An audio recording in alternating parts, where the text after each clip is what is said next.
Live everywhere. Daily Co's Radio on netrootsradio.com presents David Walton. Kagro in the Morning Show.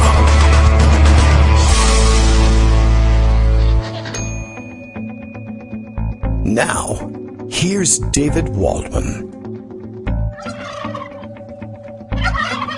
Yeah, hello everybody. How you doing? It is Thursday, Thanksgiving Day, November 28th, 2019. Here with a couple of friends in studio. Wonder if you can hear all of these guys in the background. Just thought I'd have them hang around for, I don't know, an hour or so in between shows, in between takes on... This is so distracting, I can't even think about what's going on. About in between articles I'm going to read you. I've got some really strange ones for today and things I socked away. Guessing it was going to be a slow news day. Can't really tell whether it's going to hold together that way or not. These turkeys, it's outrageous. You know what's really going to be funny is if I play this back and I find out that the turkey sound effects are only in my headphones and not on the show, and you're all going to think I'm crazy. And I can't decide whether I would rather keep that in the show or whether I have to do it over again to make sure that the turkey sound effects are in there. YouTube is full of turkey sound effects, but I think I've actually found one here that will put a 10-minute turkey loop on here if I don't strangle one of these things first.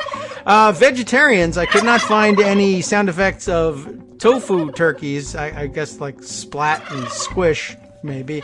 Sound effects might help out on that one. But seriously. How you doing today? It is Thanksgiving Day. Maybe you're up early getting a seat ready on the couch to watch the Thanksgiving Day parade. I plan on ruining all of that, probably by just playing this sound effect thing over and over again. All right, I think we've probably had enough of this. Can I, fade the turkey sounds out of here?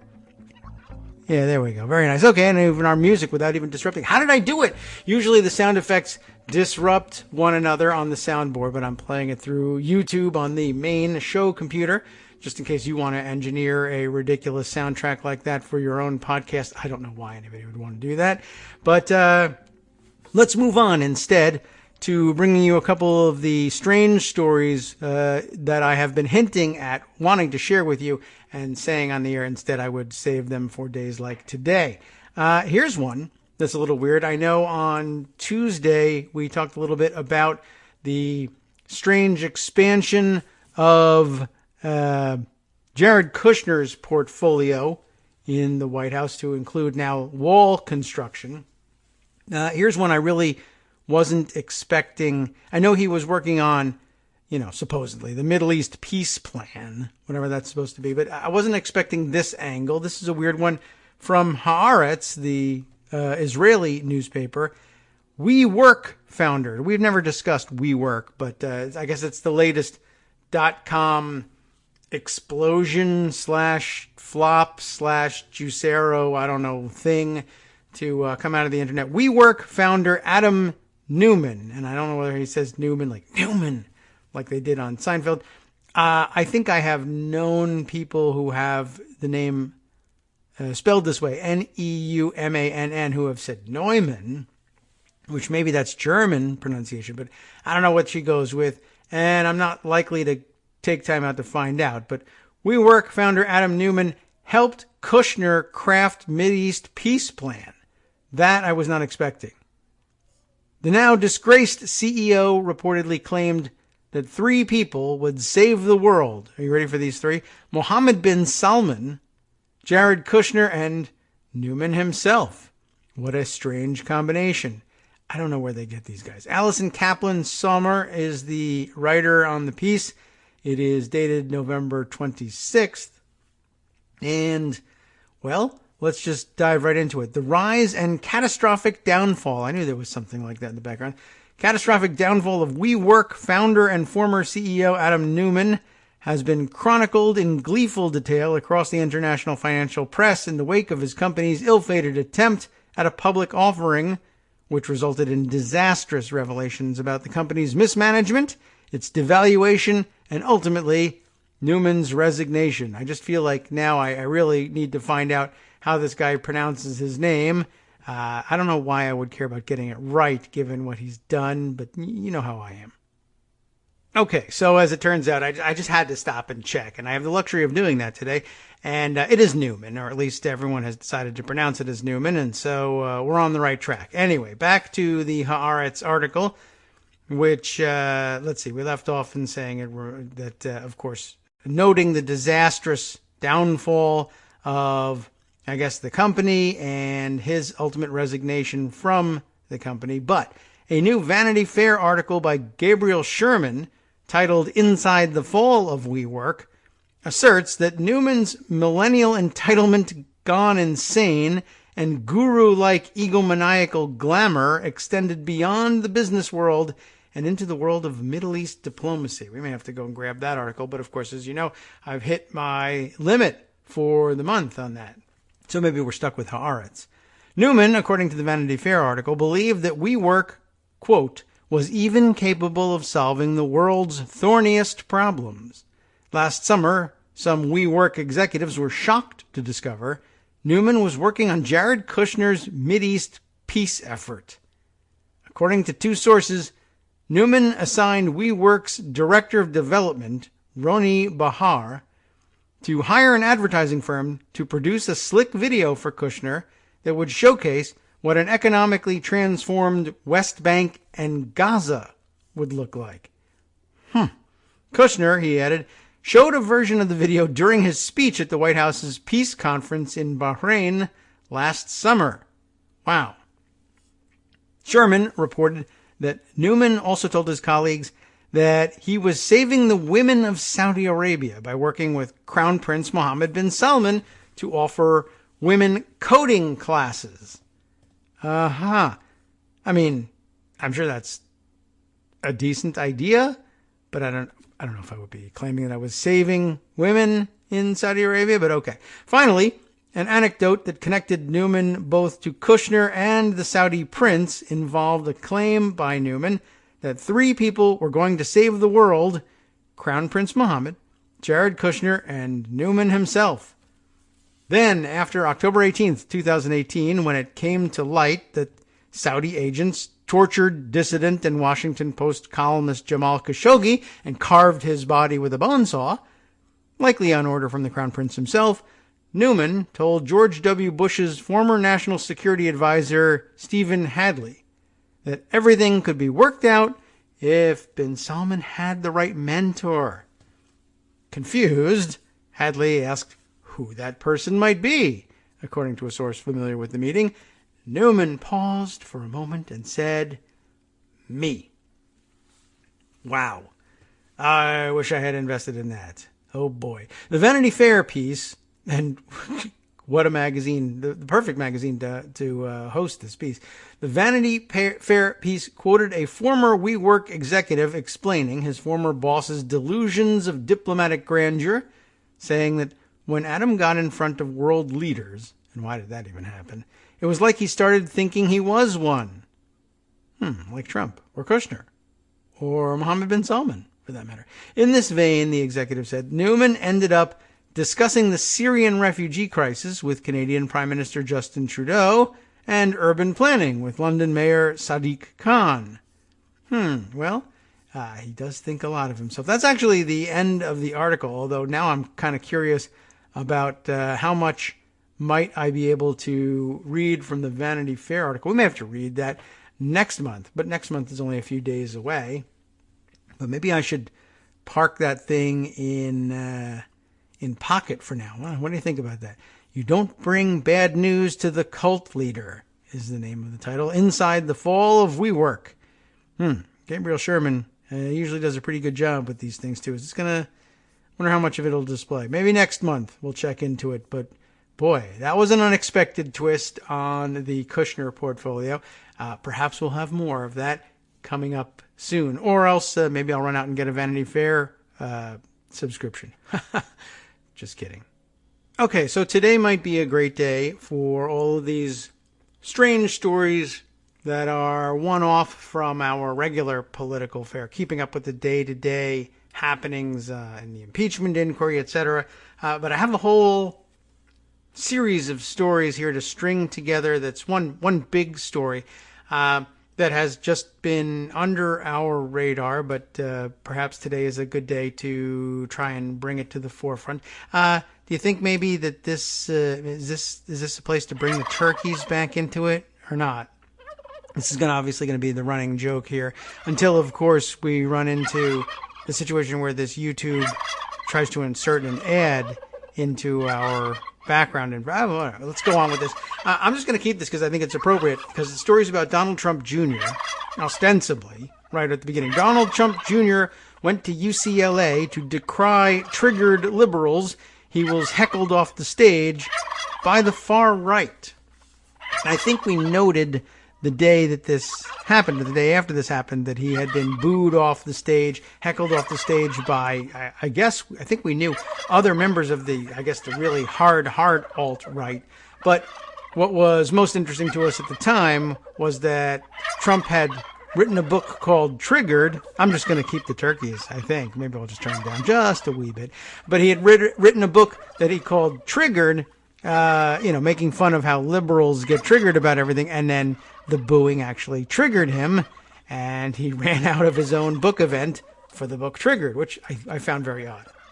But since then, I've learned through a series of articles, this one and a few others, and some mentions of it on Twitter, that there's a whole other story going on here, and I thought maybe we could get into it. Let me start, though, with the Washington Post's actual report of the author of Triggered getting triggered and leaving his own book event.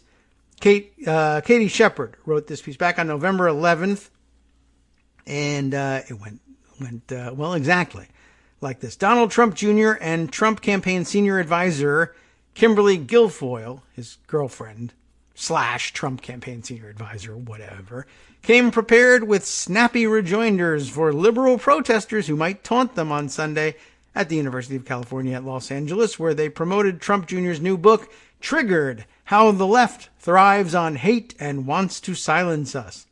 But when unruly heckling drowned out the couple's answers, leading the pair to walk off stage, it wasn't leftists who cut the event short. Instead, the rebukes came from a crowd of young people who rank among the most ardent and extreme supporters of President Trump.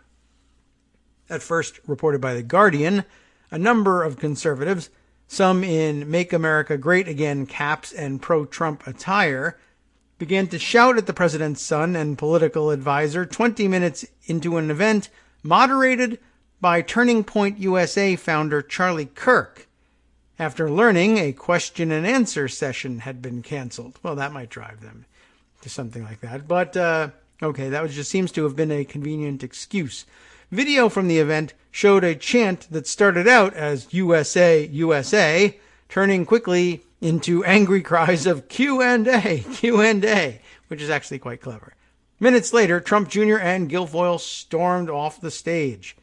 The chaotic scene contradicted Trump Jr.'s central thesis, gee whiz, that liberals have grown so intolerant of dissenting voices, conservative politicians can no longer engage in civil discourse.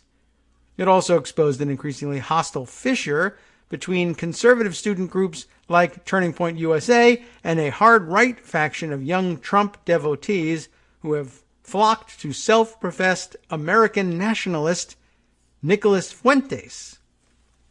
Perfect nationalist name. Nicolas Fuentes and his America First movement. It was our organization's decision to cancel the Q&A portion days before we were made aware of a pre-planned effort to disrupt the event, Turning Point USA spokesman Andrew Colvett said in a statement emailed to the Washington Post Monday. Yeah, sure, whatever, dude.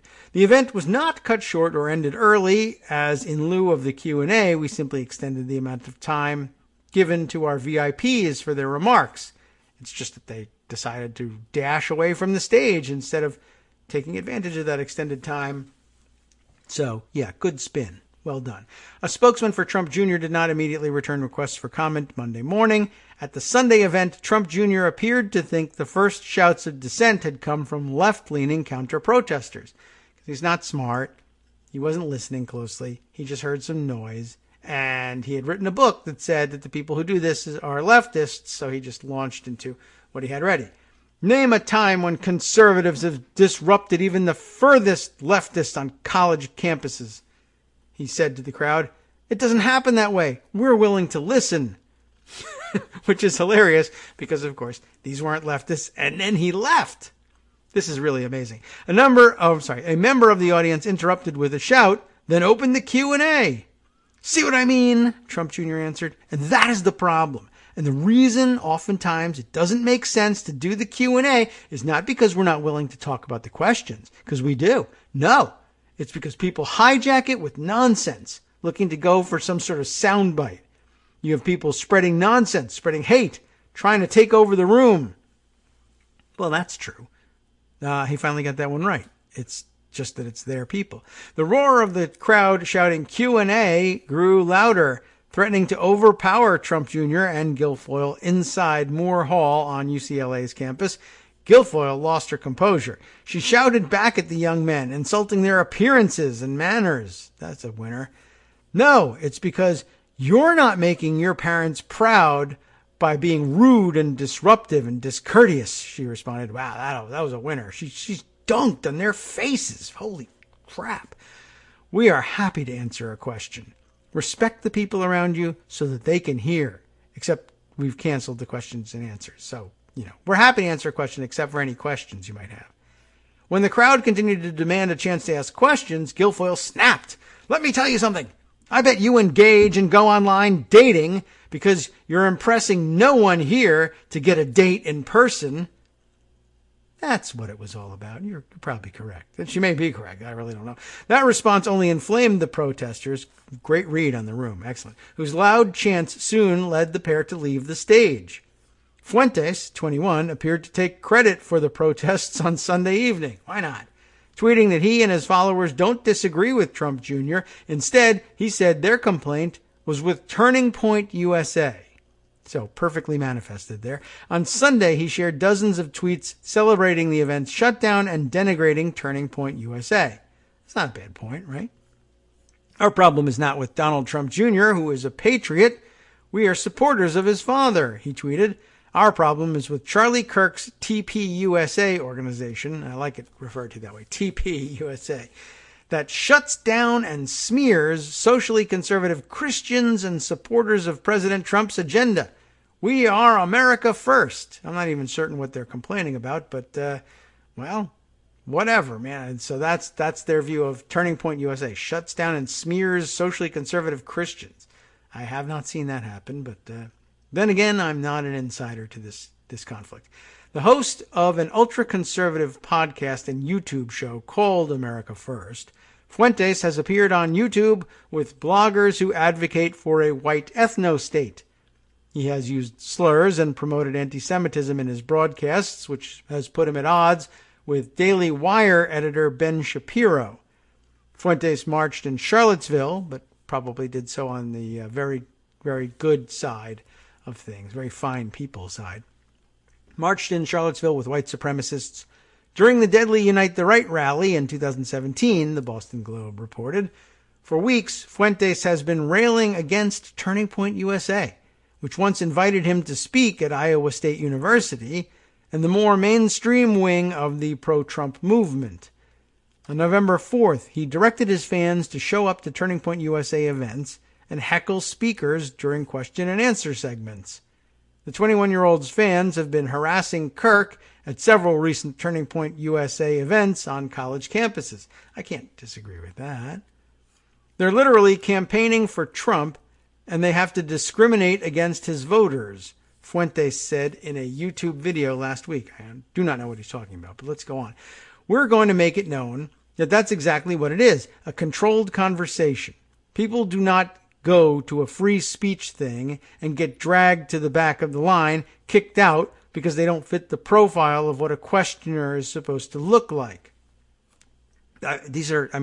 They're white nationalists and they're worried about what people look like, or they think they're being victimized because of what they look like. It doesn't make any sense, but I'm enjoying the MAGA in disarray, let's say. Two men at Sunday's event, identified as Joe and Orion Miles, that's Orion, like the constellation, told The Guardian they believe the pro-Trump movement has been spoiled by fake conservatism and that deep state operatives, sure, of course, harm the president's agenda. They claimed victory on Sunday for shutting down the event. It was an absolute disaster for them, the pair told the newspaper. We wanted to ask questions about immigration and about Christianity, but they didn't want to face those questions. And who does, really?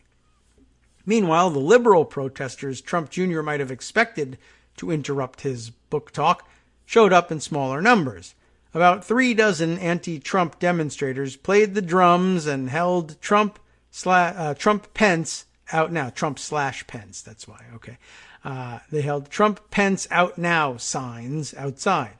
One Trump critic occasionally shouted and booed from the audience inside Moore Hall, leading Kirk, Trump Jr., and Guilfoyle to call her triggered. Ha ha ha! She's triggered. Get it? That's the name of the book. Less than a half an hour later, she was drowned out by the far-right agitators. So, I don't know. Somehow they were not triggered and something. Anyway, so that's the first I heard of this weird tension between the groups. I then saw a few days later, I think referring to it, a thread on Twitter by Matthew Sheffield. Matthew is writer and host of the Theory of Change podcast. And you can find him, on Twitter as Matt Sheffield. And he had this interesting thread, and I didn't know anything about Matthew or about this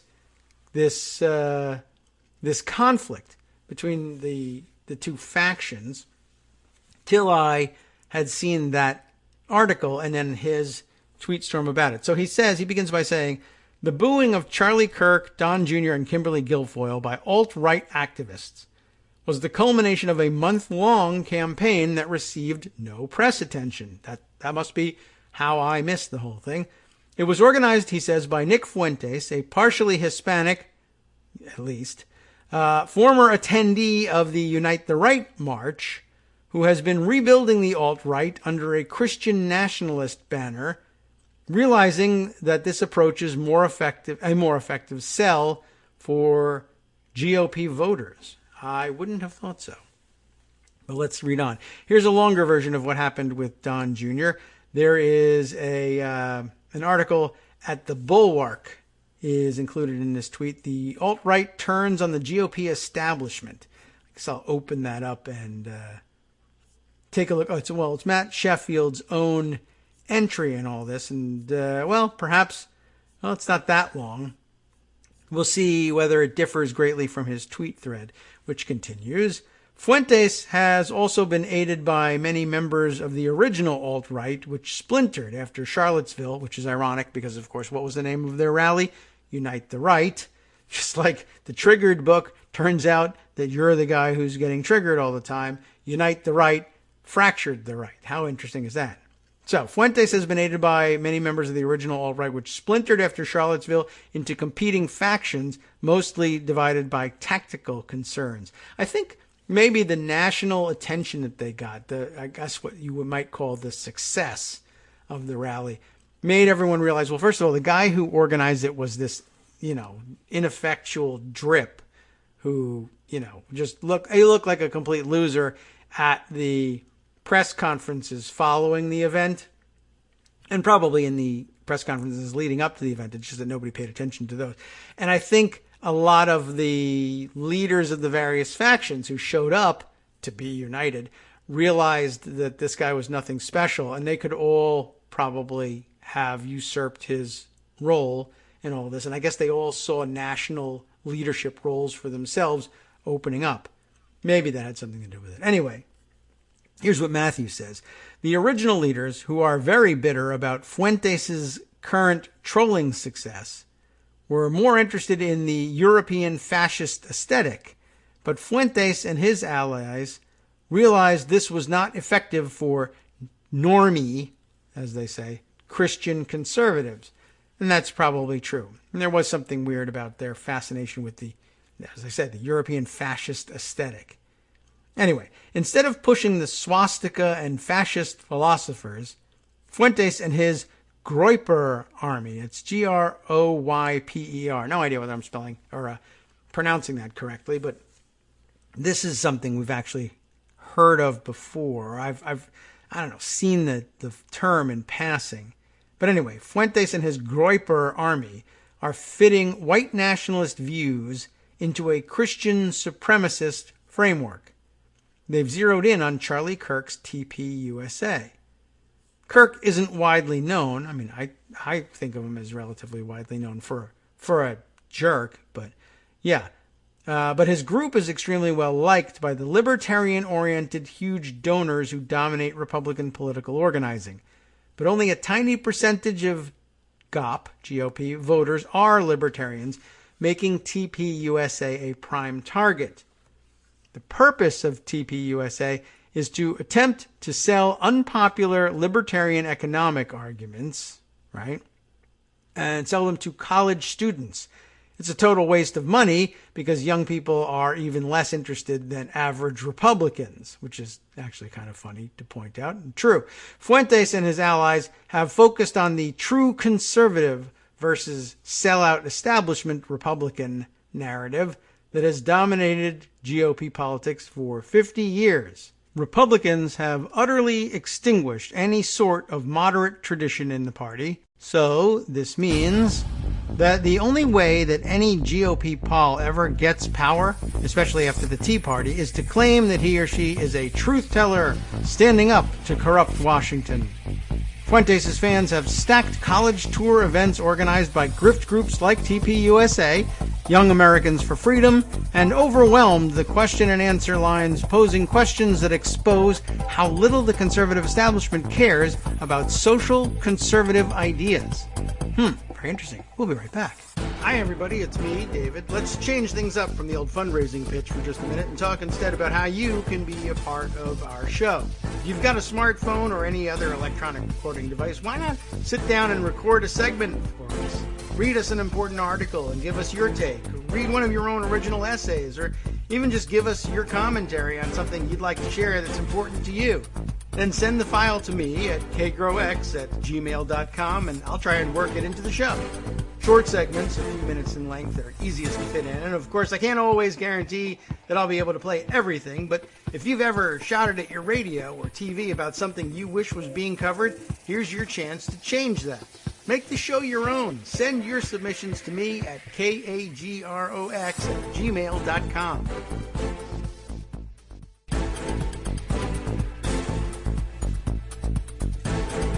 Welcome back now to the Kagro in the Morning Show here on Netroots Radio. We were reading the Matthew Sheffield tweet thread about the Nicholas Fuentes-led splinter group of the alt-right that has been disrupting events like Turning Point USA's events on college campuses all around the country. And, we left off saying that I guess the idea here is to use the Q&A sessions, as they say, to point out, to expose how little the conservative establishment cares about social conservatives, I guess, ideas, the ideas held by social conservatives. And, there's actually some room for that. That's actually quite adept in understanding where conservative establishments actually come from, conservative establishment politicians, that is. Anyway, his thread continues saying, Fuentes has been at pains to tell his followers to avoid anti-Semitic conspiracy theories in their questions, but it hasn't always worked. Overall, though, several events have been disrupted with at least some degree of success. Questions have also focused on the fact that Republicans have basically no appeal to racial groups that are not white. In reality, this is because American conservative arguments implicitly assume a white Christian identity, and that assumption is off-putting to those who aren't. But because that reality is uncomfortable for conservatives to perceive and admit, they basically never do so. This has led to the emergence of a proto-white nationalism among some conservative figures like Laura Ingraham. Ingraham, also Ann Coulter, are among several prominent conservative commentators who have blamed the Republican Party's declining popularity to Americans solely on immigration. Last week, Ingram blamed demographic change on why the GOP got wiped out in Virginia's elections. And there's a Media Matters piece on that embedded in his tweet. Another factor that's helped Fuentes is an emerging anger among non-racist social conservatives who have finally begun to realize that GOP elites place a significantly higher priority on plutocrat tax cuts than on, say, stopping LGBT rights. National Review writer David French, who is a libertarian Christian, has been subjected to scathing attacks for his belief that Christians should realize that America is highly unlikely to ever vote to criminalize abortion or roll back same-sex marriage. The attacks on French presaged the Groyper campaign by months and have been similar in spirit. Christian nationalists have finally realized that the GOP doesn't really care about their agenda. It's hard to believe anybody really does. As a matter of fact, I might add. Anyway, it's hard to see how Republican elites can resolve this, in part because many of them have made the same arguments as Fuentes and his acolytes. The most forthright solution would be for the GOP to abandon or scale back its anti-government agenda, but the fat cat donors would never accept this. And the conservative establishment's 50 years of true conservative rhetoric has trained its base to automatically favor anyone claiming to be willing to stand up for far-right Christians. GOP elites have mostly blown off the emergence of the alt-right with retorts about how small the movement is. And it's true that very few Americans openly advocate white nationalist beliefs, but it's also true that very few are hardcore conservatives.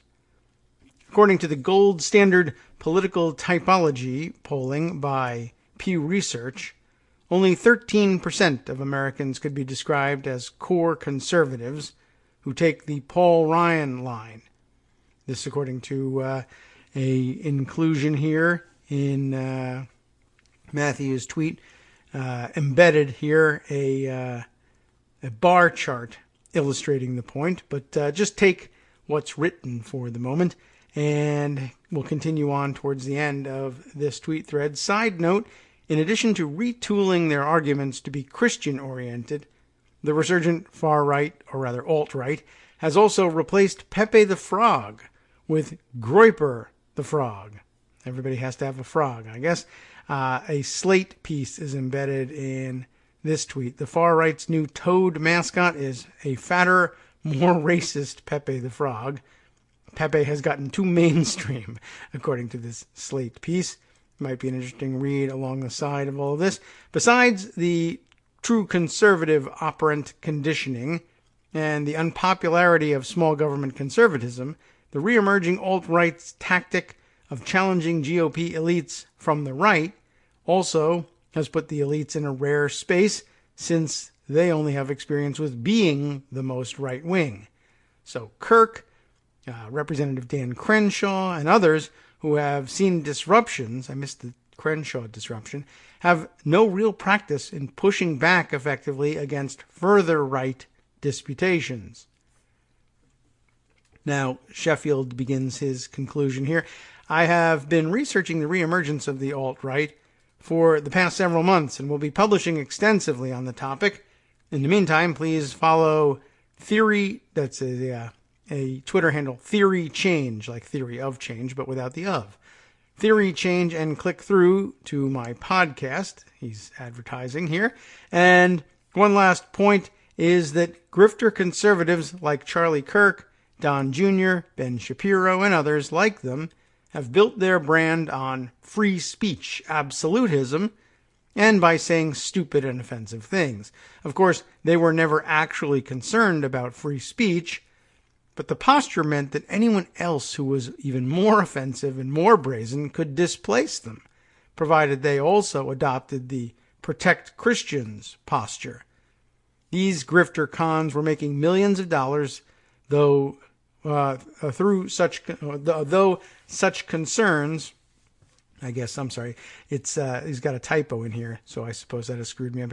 I'm going to guess he means these grifter cons were making millions of dollars through, though no such concerns likely ever entered into their minds. And now we're at the point where Don Jr. tried to censor haters, and an event for Triggered how the left thrives on hate and wants to silence us. So that is really some kind of story that he's put together here in this tweet thread, and I guess we have his longer form post on it, and there's more to the story, believe it or not. Let me add and help round this out with some other articles. There's a little bit more detail available in Matt Sheffield's piece in The Bulwark, which I mentioned, I think, earlier in the tweet stream, was embedded in one of his tweets. The alt-right turns on the GOP establishment is the name of the piece, November 11th also. And I'll skip down to the second section of the piece. The first simply describes again how events went down at this LA event. And I'll just pick up here with the additional commentary. The night's events suggest that while the political right has had some success trying to wield hate as a political tool, they may no longer be able to control it. Probably surprises none of us out here. Nick Fuentes, the 21-year-old host of a YouTube show called America First, who was the mastermind, if that's the right word for any of this, behind the disruption campaign, gloried in the collapse of the younger Trump's event. I don't know if you understand how big this is. This is the president's son. The president's son, he exulted on a live stream during which he reacted to his viewers' triumph. Sunday's insurrection against Trump was the latest in a series of conservative events that have seen their proceedings disrupted by white nationalist activists who believe that the president has failed to deliver on his election promises. They are correct in that, of course. Among other complaints, activists have cited the failure to build a wall. Talk to Jared Kushner about that now. Build a wall on the Mexican border and the administration's refusal to decrease the number of legal immigrants. Kirk has seen his own events crashed repeatedly, as has Representative Dan Crenshaw, although none of the disturbances have received national media attention. It occurs to me now, maybe part of the follow-up needs to be, maybe the hint for more follow-up is the administration's refusal to decrease the number of legal immigrants. That, I guess, enter Stephen Miller there. I guess he's their only link to this group, which I guess it was never really likely that Stephen Miller was going to be fired for his connection to white nationalists. I guess it is, of course, considered an asset in this White House. So we'll get to that later on in the show, or perhaps later on in the week. Turning Point USA, which has expelled a number of its own national and regional leaders after their ties to white nationalists were exposed, has increasingly constrained audience participation as Kirk's Culture War college tour has seen activists pose questions designed to portray him as disloyal to America and hostile to Christian ideals. Beyond spelling trouble for Kirk's political future, the Los Angeles disruption is a clear indication that the white nationalist alt-right movement that rose to prominence with the assistance of Donald Trump's repeated overtures to them has recovered from the 2017 rally in Charlottesville, Virginia, which collapsed into violent chaos.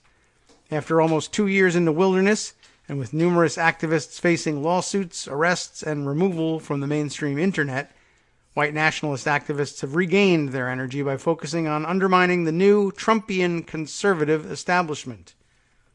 Fuentes and his allies are portraying themselves as true conservatives who are fighting against a corrupt and secular GOP elite that cares more about billionaires in Israel than the millions of white Christians who voted for them. Even Pepe, who once served as the alt-right's amphibian mascot, has been replaced with Groyper, the obese cartoon frog that has become the term by which Fuentes fans refer to themselves. Fuentes and his new fans cannily disclaim the label white nationalist, even as he has stated that it, quote, might be descriptive to apply the term to him. He also told the Boston Globe that he had attended the Charlottesville rally. In a 2017 interview with a white nationalist podcast, Fuentes said that he takes inspiration from Trump, particularly the bellicose and unapologetic style that the former reality TV star used to dispatch GOP primary rivals, such as Texas Senator Ted Cruz and former Florida Governor Jeb Bush. We want to imitate winners. We want to imitate people who have succeeded against the left, Fuentes told the interviewer. After the Sunday disruption, Fuentes stuck to the pro-Trump line on Twitter, writing that he and the Groypers were only upset at Kirk, not the president and his son. Our problem is not with Donald Trump Jr., who is a patriot. We are supporters of his father, he wrote. Remember this quote. Our problem is with Charlie Kirk's TPUSA organization that shuts down and smears socially conservative Christians and supporters of President Trump's agenda. We are America first. Youth-oriented conservative groups are likely to face continued heckling in the weeks and months to come. Fuentes fans have been compiling a list of upcoming conservative college speeches and have vowed to attend all of them. The calendar for the Groyper War schedule of battles is embedded herein and included in a tweet stream highlighting all of this from Jane Coaston. Very interesting. And that actually concludes this piece and gives us a better more rounded out view of what Fuentes is all about. But I have still more about this movement and where it's cropping up and how it's manifesting itself to share with you.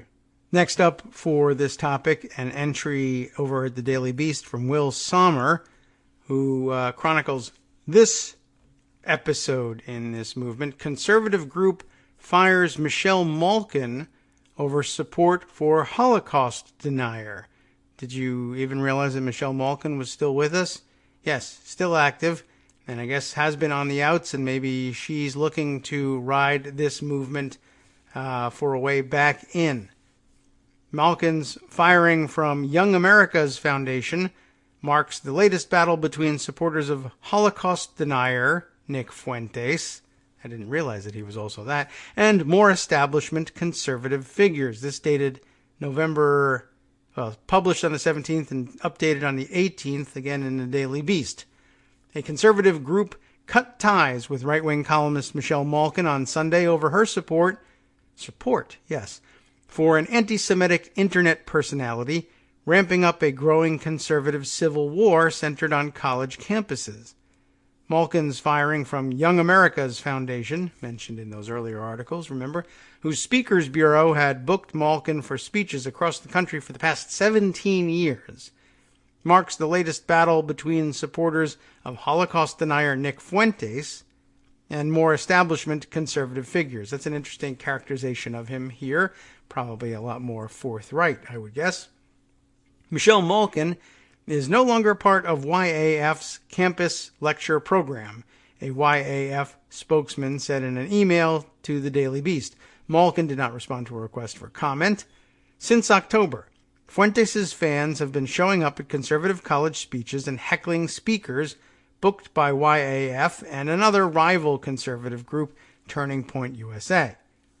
The alt-right activists, who call themselves Groypers, in a nod to a meme about an obese toad similar to Pepe the Frog, typically ask the speakers questions about United States aid to Israel and immigration in an attempt to push their racist and anti-Semitic beliefs into more mainstream conservatism. On November 10th, the activists booed Donald Trump Jr. at a Turning Point event after organizers refused to hold a Q&A. Right-wing figures like former Fox News host and Trump campaign advisor Kimberly Guilfoyle and podcaster Ben Shapiro have slammed the activists, with Shapiro highlighting Fuentes' history of bigoted remarks in a recent speech. Among other things, Fuentes marched in the 2017 Unite the Right rally in Charlottesville and praised what he called a tidal wave of white identity after the rally. Fuentes has also used his internet video show, America First, to deny the Holocaust and claimed that segregation was, quote, better. There is a tweet embedded in here from Guy Benson. I guess this is part of the America First video podcast or the YouTube show. Groyper leader on segregation. It says, and is this Fuentes that he's quoting, I guess, and Guy Benson's just reporting on it? I don't know. I'm not sure who's who here. Let me just open that up. I can take a look. Guy Benson is political editor of townhall.com, Fox News contributor, has a host of the Guy Benson show. So I couldn't tell you whether honestly, I have no idea whether Guy Benson is supposed to be the mainstream conservative guy tutting at this, or he too is secretly on board with all of this, but he's quoting the Groyper leader on segregation. That would be Fuentes. Enough with the Jim Crow stuff. Who cares? Oh, I had to drink out of a different water fountain. Big effing deal. Oh no, they had to go to a different school. And even if it was bad, who cares? It was better for them. It's better for us. So, about the most controversial thing you could probably think of saying with respect to race relations and civil rights in the country. So he's getting the rise he wants out of people. Malkin has praised Fuentes and his fans, calling on establishment conservatives to engage with them. Yes, everyone needs to find a middle-of-the-road compromise between Michelle Malkin and this Nazi racist. Perfect. Exactly what we need in this country. In a speech last week, Malkin called Fuentes one of the new right leaders. In another, she praised Fuentes' fans and called their conservative critics cringe. She's desperate to hold on to her youth. Okay. She has also frequently echoed their talking points, calling for further restricting legal immigration. Another point we'll come back to again. Claiming that continued immigration will doom the Republican Party. We're the majority in this room, and we're the majority in this country, Malkin said at a Thursday speech at UCLA, organized by YAF. Malkin's praise for Fuentes appears to have been too much for YAF, which sent a tweet distancing themselves from Malkin on Sunday without mentioning her by name. Very brave of them. There is no room in mainstream conservatism or at YAF for Holocaust deniers, white nationalists, street brawlers, or racists, the tweet reads. I suppose tip of the hat, so to speak, to Proud Boys in that one. Very interesting, by the way. Fuentes and Malkin, neither of whom would fit into the traditional definition of white nationalist, really, in any serious way, given that, they're not the first part. You see? Malkin shot back on Twitter, calling YAF the keepers of the gate and calling Fuentes' activists patriotic. The tweet exchange is embedded here. I don't think we really need to read Michelle Malkin's tweets aloud, but we get the idea here. Malkin's support is likely to draw more attention to the Groypers, who have notched at least one other win in their attacks on conservatives. Last week, under pressure from Fuentes, Turning Point Chief Charlie Kirk backtracked from a remark he had made, calling for foreign students to receive green cards if they graduate from a 4-year college in the United States. But that capitulation apparently wasn't enough for his critics. On Thursday, Kirk was chased off the University of Houston campus by a group of heckling Fuentes supporters. I'm surprised they can get a group big enough to do something like that, although who knows how many people it takes to run Charlie Kirk off of a campus. Probably not all that many. That's the end of that article. There is one more, a tweet stream, I guess. I mean, it's not that much in the way of text, and it actually mostly is a video exhibit, which I can't really display for you, but I can link to it for you to take a look at. It comes from Javier Rotnovsky, or I'm not certain how he...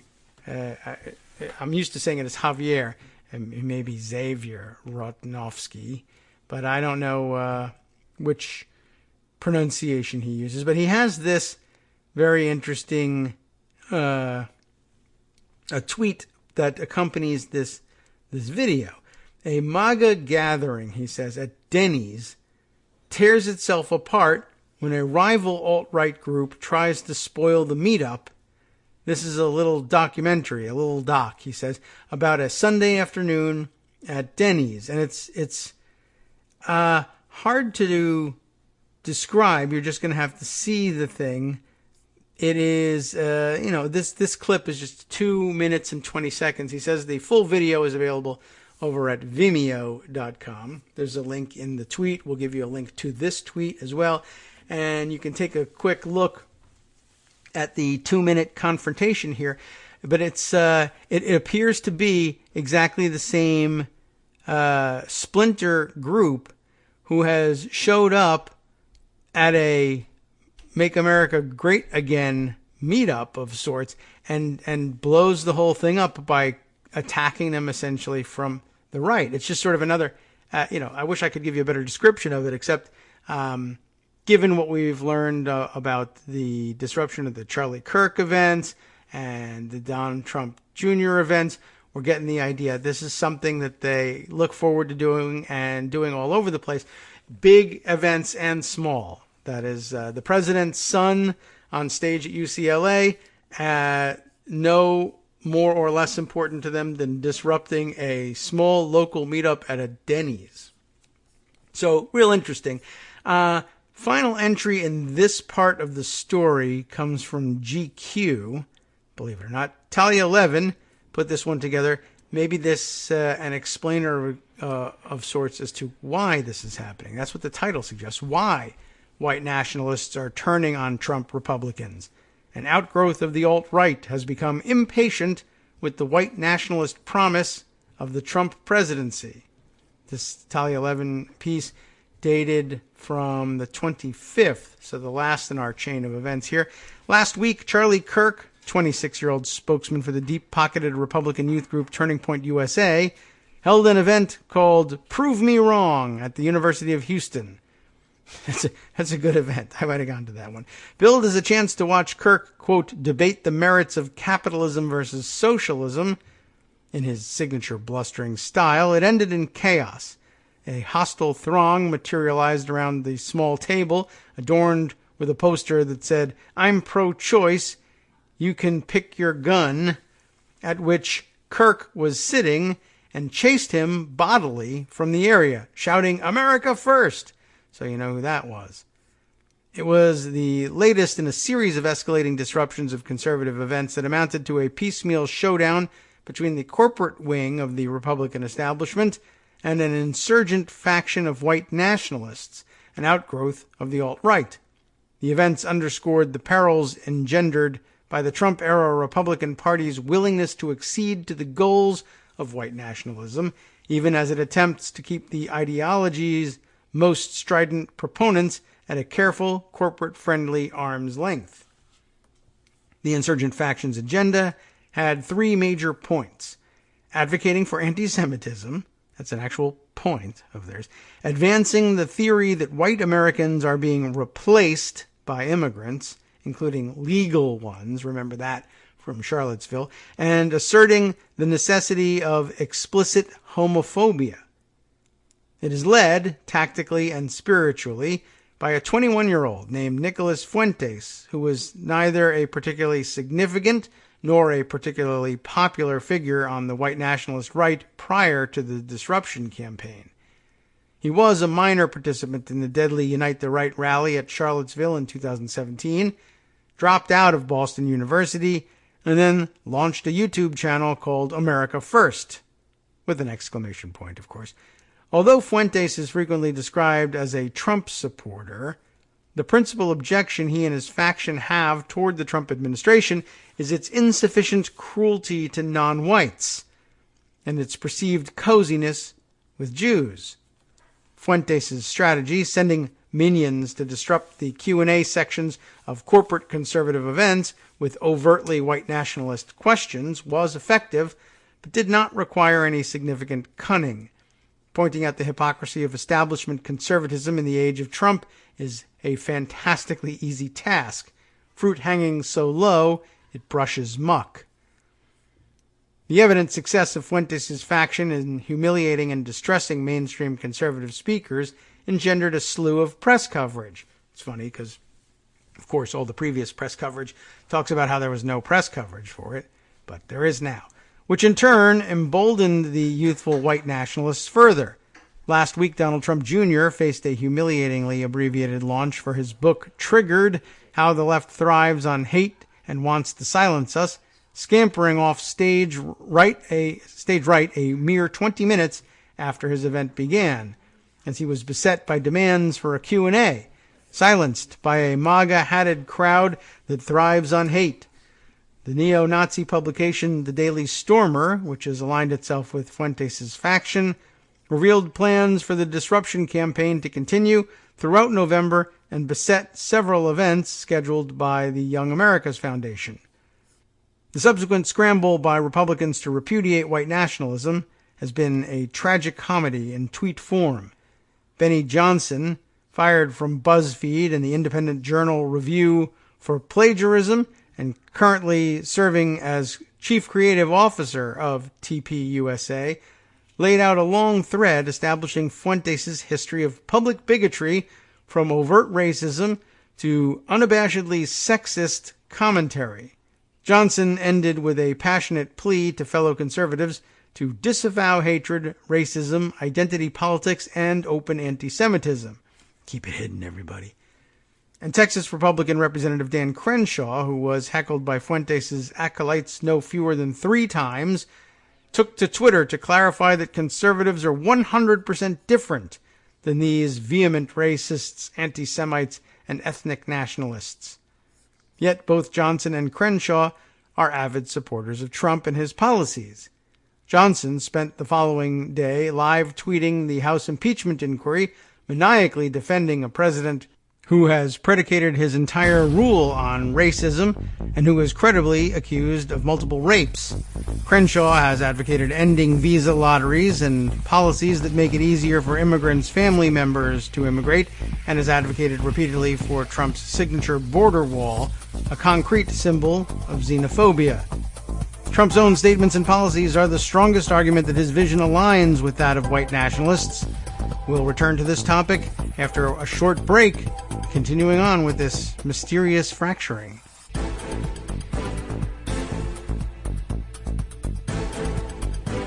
Welcome back now to the Kagro in the Morning Show here on Networks Radio. We continue on with reading the GQ article summing up and looking to explain this strange fracturing among the far-right elements. We had left off by saying that Trump's own statements and policies are the strongest argument that his vision aligns with that of the white nationalists. One wonders how, precisely, someone like Charlie Kirk could have answered a question posed by Fuentes in his channel. Why does the president prefer immigrants from Norway versus Haiti? While the litany of Trump's acts cozying up to and encouraging a once fringe white nationalist element is long, it's worth considering the architect of the immigration policies that establishment Republicans like Dan Crenshaw champion. An ongoing series of articles by Southern Poverty Law Center's Michael E. Hayden, drawing on some 900 emails sent by Trump's senior policy advisor Stephen Miller to former Breitbart editor Katie McHugh, have laid out precisely the ideological affiliations of the administration's immigration czar. From championing the Confederate flag to repeatedly linking to openly white nationalist sites like VDare and American Renaissance, Miller stridently embraced the tenets of white supremacy, and like the Fuentes faction, he also advocated a complete cessation of legal immigration of any kind. There should be no immigration for several years, not just cut the number down from the current 1 million green cards per year for assimilation purposes, he wrote to McHugh. Miller's emails show a familiarity with and advocacy of the Great Replacement conspiracy theory, which posits a plot by elites to replace the white population of America and Europe with non-white immigrants. Miller stopped short of embracing a crucial tenet of Great Replacement theory embraced by most of the white nationalist right, that this replacement is being orchestrated by Jews. That precise theorem is what motivated the Pittsburgh synagogue shooter to murder 11 Jews almost exactly a year ago.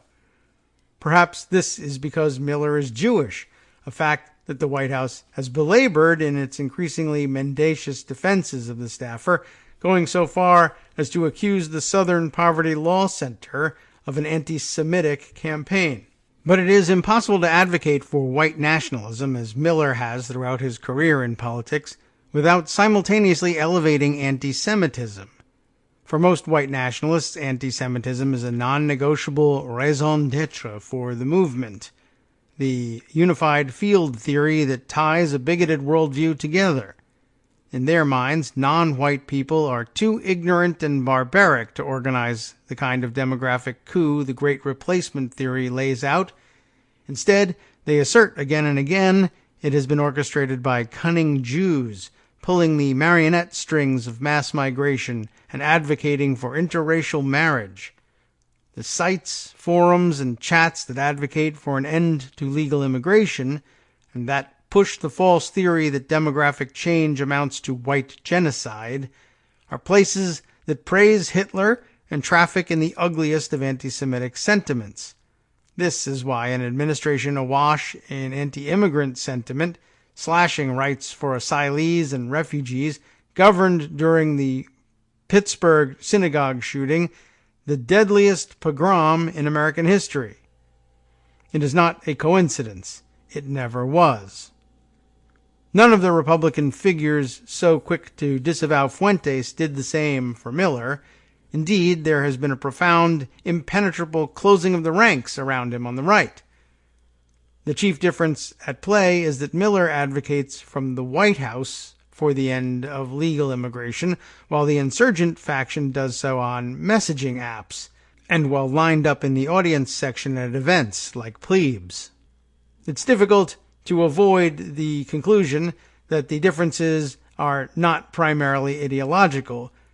Principally, they are about an aversion to heckling. The sudden awkward repudiation of white nationalism by conservative ideologues subjected to its unruly minions may be comical, but it is a small part of the story of a national plague. Begrimed in the filth of racist invective and nativist sentiment, which groups like TPUSA have eagerly whipped up in their own right with a constant stream of culture war content, the Republican establishment finds itself unable to ward off the forces which they have unleashed. It's akin to someone who starves a dog intentionally, lets it terrorize a neighborhood, maiming and wounding all who come close to it, and then reacts in horror and surprise when at last the wretched cur turns on them. Very flowery language for I never thought the leopards would eat my face, I guess. There are tens of thousands of children who have been separated from their families by Stephen Miller's policies. There are dozens of dead, murdered in an El Paso Walmart and a Pittsburgh synagogue and a Charlottesville street, and by inadequate medical care in migration facilities. Through these years, as ethnic minorities and Jews and feminists and trans people and gay people have sounded out the alarm bells, the mainstream GOP laughed. They turned a profit on triggering the libs.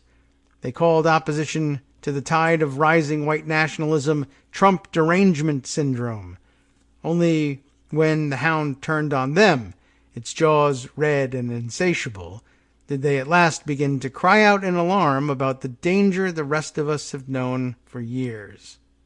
Well, my oh my, isn't that special? That's some amazing, like I said, a little bit flowery on the language there, but well done, and I guess that's in the GQ style. That gives us an opportunity to move directly to the story of Stephen Miller and his crazy-ass emails. We did mention them on the show as part of the news roundup. I'm sure we talked about them a little bit with Greg probably last week, but since then, I've put aside a number of stories that explore that a little bit more deeply. Maybe that's a good follow-up to, they made a good segue to this in the GQ piece. Maybe we'll follow that up now with a review of the articles I've been saving on that topic. The sudden awkward repudiation of white nationalism by conservative ideologues subjected to its unruly minions may be comical, but it is a small part of the story of a national plague. Begrimed in the filth of racist invective and nativist sentiment, which groups like TPUSA have eagerly whipped up in their own right with a constant stream of culture war content, the Republican establishment finds itself unable to ward off the forces which they have unleashed. It's akin to someone who starves a dog intentionally, lets it terrorize a neighborhood, maiming and wounding all who come close to it, and then reacts in horror and surprise when at last the wretched cur turns on them. Very flowery language for "I never thought the leopards would eat my face," I guess. There are tens of thousands of children who have been separated from their families by Stephen Miller's policies. There are dozens of dead, murdered in an El Paso Walmart and a Pittsburgh synagogue and a Charlottesville street, and by inadequate medical care in migration facilities. Through these years, as ethnic minorities and Jews and feminists and trans people and gay people have sounded out the alarm bells, the mainstream GOP laughed. They turned a profit on triggering the libs. They called opposition to the tide of rising white nationalism Trump derangement syndrome. Only when the hound turned on them, its jaws red and insatiable, did they at last begin to cry out in alarm about the danger the rest of us have known for years. So, speaking of the dangers of white nationalism, we should turn now to the now 2 weeks or so old collection of articles put out by the Southern Poverty Law Center, Michael Edison Hayden, not the National Security Michael Hayden, putting these two together. The first was from November 12th. We've all seen it by now. We just haven't really put it on our record here or discussed it, but I thought it made a good follow-up. Maybe you read through the articles when you first saw them. Maybe you just caught the headlines. Stephen Miller's affinity for white nationalism revealed in leaked emails. We'll bring up this, again, November 12th article. In the run-up to the 2016 election, White House senior policy advisor Stephen Miller promoted white nationalist literature, pushed racist immigration stories, and obsessed over the loss of Confederate symbols after Dylan Roof's murderous rampage, according to leaked emails reviewed by Hate Watch. I don't think the circumstances for his racist emails could be any worse than as the follow-up to Dylan Roof's murderous rampage. But let's find out. The emails, which Miller sent to the conservative website Breitbart News in 2015 and 2016, showcase the extremist anti-immigrant ideology that undergirds the policies he helped create as an architect of Donald Trump's presidency.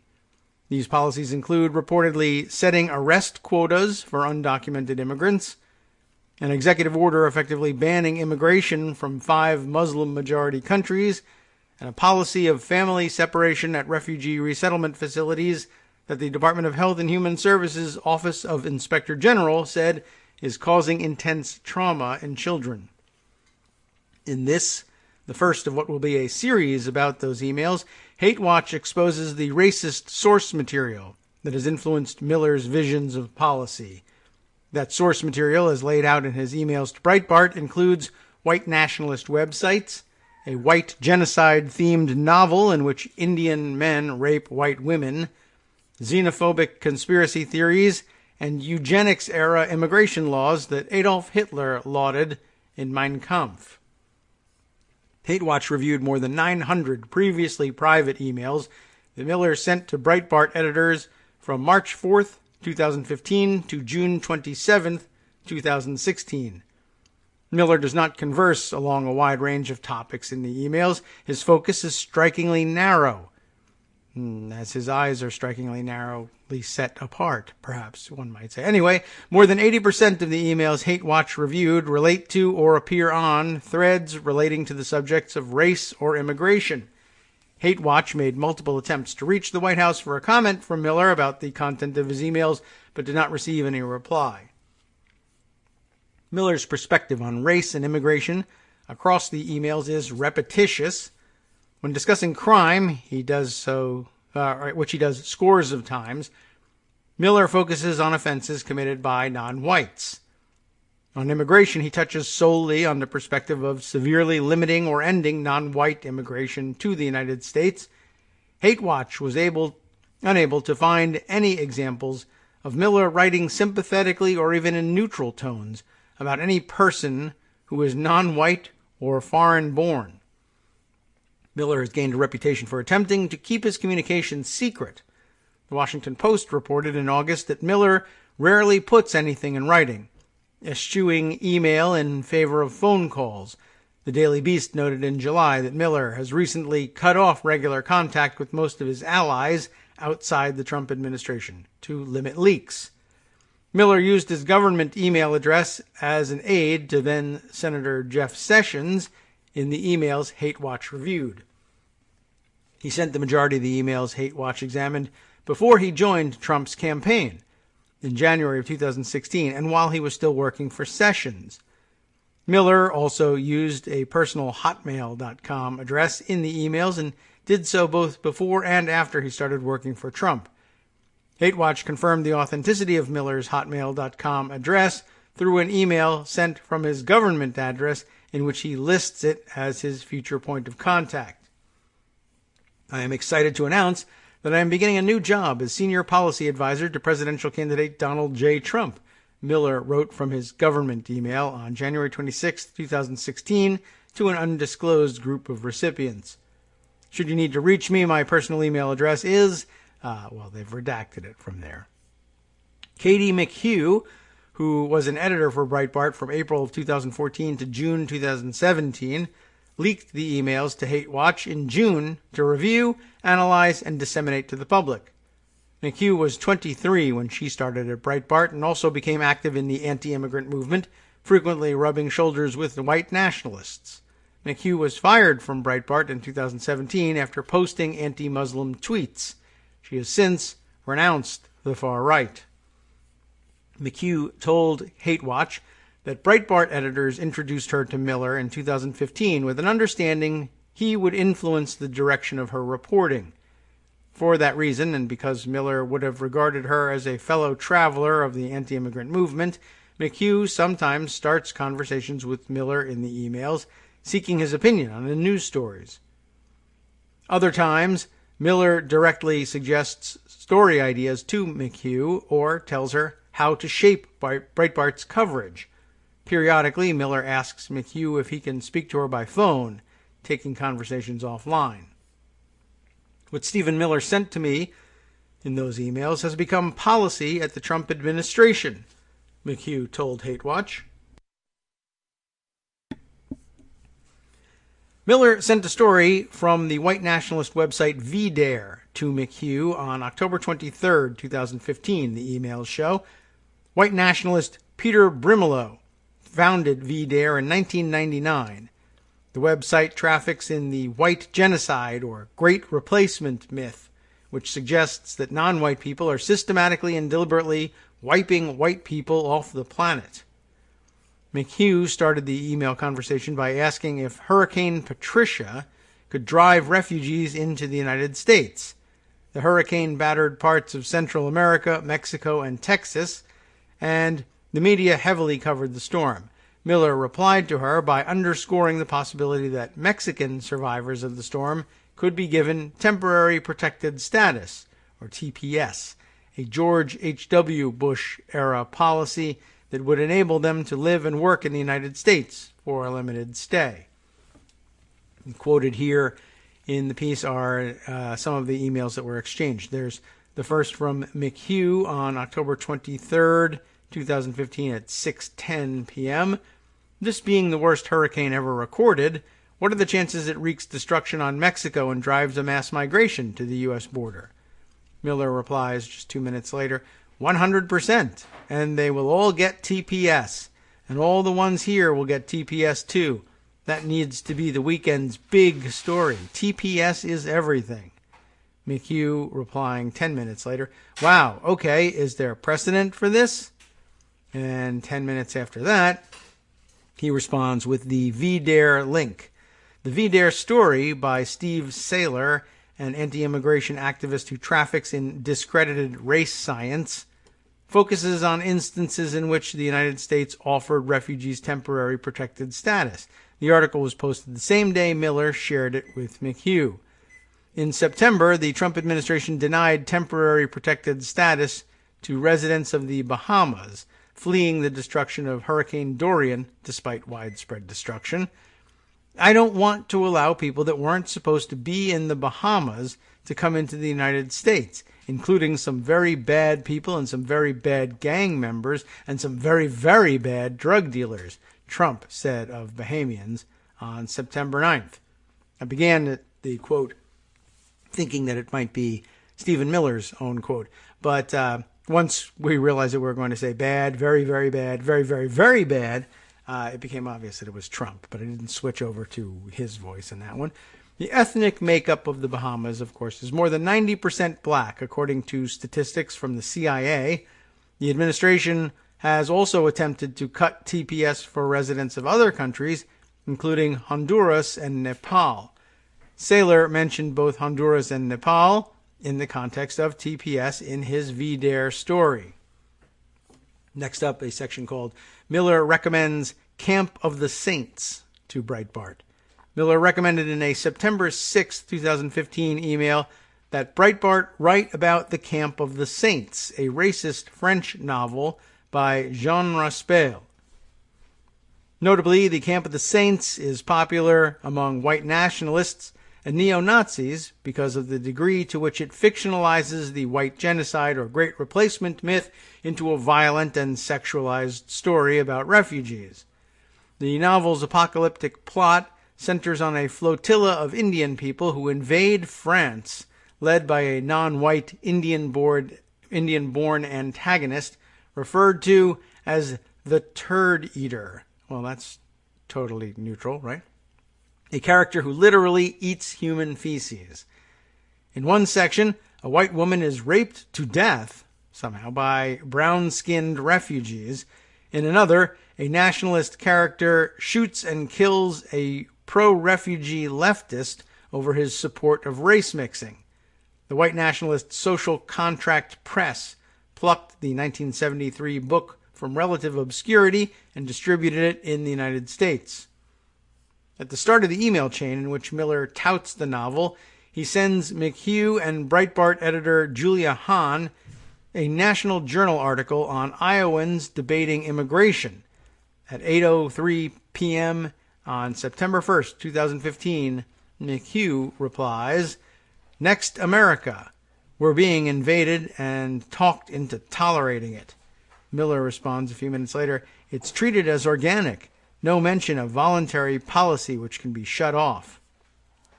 Miller returns to the subject of non-white immigration on September 6, 2015. He sends McHugh a link to a tweet from conservative pundit David Frum that reads, "Half of all violent crime in Germany committed by foreign youths." Hate Watch reached out to Frum for more context about his tweet but did not receive any response. McHugh responds to Miller's email about Frum's tweet with a follow-up remark about Europe, and Miller sends a link to a Vox.com article suggesting that SAT scores have dropped in part because of the inclusion of more poor and non-white students than in previous years. Miller then suggests Breitbart take a look at, quote, The Camp of the Saints. That's the book title. McHugh, on September 6, 2015, saying, Breitbart editor Neil Monroe, Julia Hahn, and I are going to do a series of stories on non-white SAT scores to break it down. Neil says it's easier for people to digest that way and change their minds. Miller responds, on the education angle, makes sense. Also, you see the Pope saying West must, in effect, get rid of borders. Someone should point out the parallels to Camp of the Saints. Hahn wrote a Breitbart story on September 24th, 2015, headlined Camp of the Saints, seen mirrored in Pope's message. The article ran 18 days after Miller's email on the same theme. Hahn is now an aide to Trump. While the Camp of the Saints was relatively obscure then, websites such as VDare and the white nationalist American Renaissance helped make it a fixture in the white nationalist community. VDare created an entire searchable tag called Camp of the Saints. At the time Miller flagged the book to Breitbart, VDare had run more than 50 posts under the Camp of the Saints tagline, including some referring to Pope Francis's rhetoric about accepting refugees. Saylor, who authored the VDare post Miller had shared earlier, ran a story on the Pope's statements about accepting refugees on the same day Miller raised the issue with Breitbart. Elizabeth Moore, A spokesperson for Breitbart responded to Hate Watch's request for comment about Miller's relationship with editors at the website with the following statement. And it is reprinted here. The SPLC claims to have 3 to 4-year-old emails, many previously reported on, involving an individual whom we fired years ago for a multitude of reasons, and you now have an even better idea why we fired her. Having said that, it is not exactly a news flash that political staffers pitch stories to journalists. Sometimes those pitches are successful, sometimes not. It is no surprise to us that the SPLC opposes news coverage of illegal immigrant crime and believes such coverage is disproportionate, especially when compared to the rest of the media, which often refuse to cover such crimes. No one in our senior management has read the book Camp of the Saints, but we take the New York Times at their word that it is a cautionary tale, and the National Review at theirs that the central issue of the novel is not race, but culture and political principles. The Trump administration has said it will cap the number of refugees. This is now, we're done with the statement. Back to the body of the article. The Trump administration has said it will cap the number of refugees allowed into the United States at 18,000 in the coming fiscal year, drastically reshaping America's role as a haven for people fleeing devastation and war. The White House has also said it plans to allow state and local governments to block refugee resettlement in their areas. The next section here, McHugh says Miller told her to aggregate from American Renaissance. Miller suggested McHugh draw information from an American Renaissance article in early July 2015, she told Hate Watch. McHugh's recollection is backed up by emails appearing to refer to that article, which focused on a favorite topic of Miller's in the emails, interracial crime. McHugh told Hate Watch that Miller called her on a workday afternoon to discuss a story on AmRen, shorthand for American Renaissance, among the site's readers. It was after lunchtime. I was sitting at my desk with my MacBook, product placement, everyone, and as Miller was speaking, I was looking away to better concentrate on what he was saying. McHugh recalled to Hate Watch. Miller asked me if I had seen the recent AmRen article about crime statistics and race. I responded in the affirmative because I had read it. Many of us on the far right had read it. I remember being struck by the way he called it AmRen, the nickname. Now, just keeping in mind here, wasn't it Breitbart that actually had a whole vertical on black... did they have a black on black crime or a black on white crime? I can't, but they had a whole racialized crime vertical, as I recall. Anyway, I guess maybe this is part of where it came from. The article was published on American Renaissance on July 1st, 2015, and called New DOJ Statistics on Race and Violent Crime. McHugh identified the story as the one flagged by Miller when Hate Watch presented it to her. The American Renaissance article by white nationalist Jared Taylor celebrates the Department of Justice reporting Hispanics in a separate category on crime statistics rather than lumping them in with whites. Hate Watch identified the email chain that led to the phone conversation McHugh relayed. The conversation started on July 7th, 2015, when Miller contacted McHugh, then Breitbart head Steve Bannon, and editor Matthew Boyle in an email with the subject line, "A data point worth adding to any coverage of the crime issue." In the opening email, Miller discusses Shapiro's piece, which likely refers to a July 7th, 2015 Breitbart story by pundit Ben Shapiro called Is Trump Right? McHugh replies, sharing a National Review article by Heather McDonald, a conservative essayist and researcher. McHugh emails on July 7th at 3:19 p.m., "Wow, we'll likely never see any stats on interracial crime come from the DOJ ever again, but they have added Hispanic as a category rather than classifying them all as white." Miller then removes Bannon and Boyle from the thread to converse privately with McHugh. He asks if they can get on the phone to speak and sends her 2 links to FBI crime statistics. The first at 3:35, he emails, "Let me know when you can talk, re-immigrant crime. Have some thoughts." McHugh answers, "I can chat now if you're free," and he gets right back to her, "What's your best number?" Sends the 2 links. The fact that Miller addresses McHugh privately immediately after she shares McDonald's National Review story is noteworthy. Taylor's American Renaissance post, which is focused on crime statistics, analyzes the McDonald's story and links to it in its opening line. Miller appears to refer to the phone conversation again nearly 2 months later in an email with the subject line, "Touching Base." Well, we'll get to the contents of the email, remind you where we had left off, and get back to this story on the other side of our brief break coming up right now. Hi, it's me, David Waldman, your host for Kagro in the Morning, and I've learned that I either need to update these announcements more often or stop saying that the announcements are brand new. What's not new is that this message, too, is a call for your support in keeping the Kagro in the Morning show on the air. My thanks go out to all of you who do support the show through your donations. The stats say that Kagro in the Morning fans download our program about 2,000 times each weekday, but our donors make up only about 8% of our daily listeners. Patreon.com, Patreon.com, makes it simple to make easy, secure, recurring monthly contributions to support our show. Patreon.com/KagroX gets you straight to our donation page.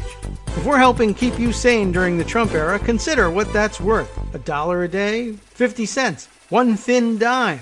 We do about 20 shows a month, so pick a number, do the math, and head to patreon.com/KagroX to let us know. Thanks again, everyone, for all your support.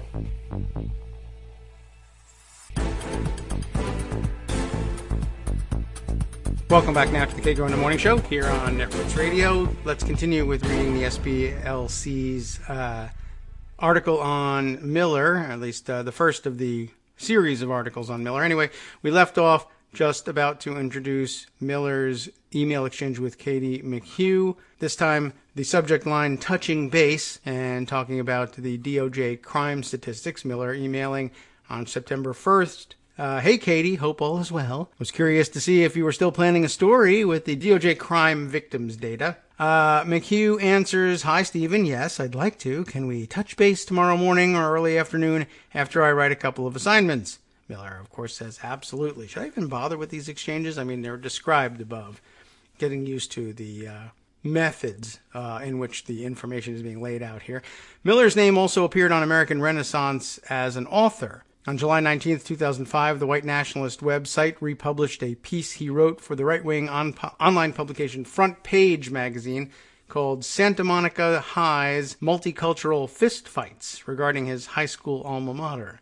American Renaissance commonly republishes stories from other publications that fit into its racist agenda. Hate Watch reached out to American Renaissance for a comment twice about how Miller's post came to appear on its website, but it did not receive any reply. In the article, Miller blames the left for a variety of problems in the nation's schools, including excusing black and Hispanic misbehavior by holding those students to a lower standard. Next section, Confederate flag removals upset Miller after church murders. And what a time to get upset about it, right? White nationalist Dylan Roof murdered 9 black churchgoers in Charleston, South Carolina in June of 2015. Roof's attack triggered a national conversation about racial hatred in the United States. In response, Amazon.com and other retailers made efforts to pull the Confederate flag from their websites and stores. Miller sought to create a counter-narrative to this news through Breitbart, the emails show. He emailed McHugh with the subject line, "Defies Modern Comprehension," on June 23rd, 2015, following the news about the retailers, and highlighted a statistic about the deaths of Confederate soldiers with a link to history.com. Here, the email, which might add more context if we just read it. He says, 22.6% of Southern men who were between the ages of 20 and 24 in 1860 lost their lives because of the war. Link to history.com. McHugh told Hate Watch that she and Miller spoke on the phone about the subject of Amazon yanking Confederate flag merchandise after the email. I fail to see what the percentage of deaths of Southern men of military age really has to do with anything, but okay. Just sort of lets you know where his mind is in this. I mean, you ask me, I suppose if you rise in rebellion on behalf of slavery, well, you know, what was it? Didn't Trump say something about they knew what they were getting into? They knew what they signed up for. They really didn't, of course, in the sense that they probably had very little idea of what the hell they were doing fighting there. And maybe even the lost cause myth may have started even before the war was over. But they probably thought, some of them, that they were fighting for states' rights. Others that they were probably clear on the slavery issue, but they didn't own any slaves. But that didn't stop them from thinking that it was the right thing to do to sign up. So I'm not terribly concerned about that. And of course, so many of them died from disease. I don't know who to blame for all of that. But except the Southern aristocracy, who somehow managed to get these men to march to war in defense of their perversions and preference for sex slaves. But, history. It's weird. So, McHugh told Hate Watch that she and Miller spoke on the phone about the subject of Amazon yanking Confederate flag merchandise after the email. Miller appears to refer to that in his next email and suggests that McHugh write about how Amazon was selling commie flags. I think we hit on this point in our brief discussion of the emails that had been discovered a week ago or so, where he was so incensed about the fact that Amazon sells hammer and sickle merchandise, Che shirts, Stalin shirts, etc.